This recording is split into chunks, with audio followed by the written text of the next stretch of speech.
At yun, nandito pa rin tayo sa Daan Tubo QC. Napakasolid ang mga sumasalang dito. Kaya dadako na tayo sa susunod na sasalpak. Sa magpakilala ka. Yo, ako nga pala si DC Grab from P4.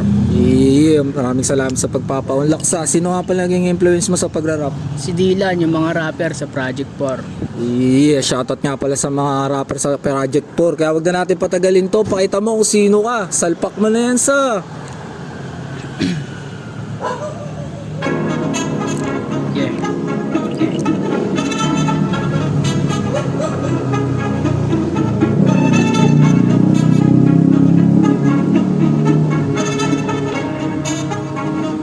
Looks like you lost another one. Alam mo na pag ako na bumira, matikan wala na to tira-tira pa.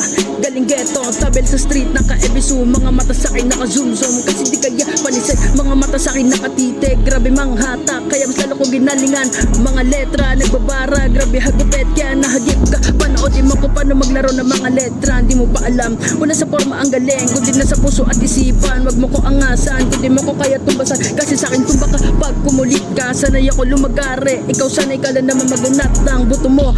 Tanga ka, halata, utak talang ka talaga. Tatalatala ka, puro ka naman tala. Kita mo naman kung sino umangat na nakatago sa bulsa ko na polo. Aking pagkageto, di kaya apulahin. Pag ako na nagliyab, matikin, talo ko. Pag ako na naglaro ng mga letra, kaya ka pabagsakin. Gamit lang ng mga di na bara. Dinala ko pipor dito na, para na malaman nyo, di kami bata.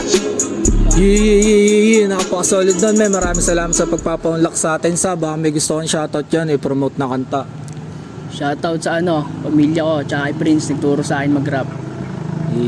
Shoutout nga pala sa kanila. Kaya kung nagustuhan nyo yung banit nyo, huwag nyo kalimutan like and share to men. Yun lang ulit. Peace out.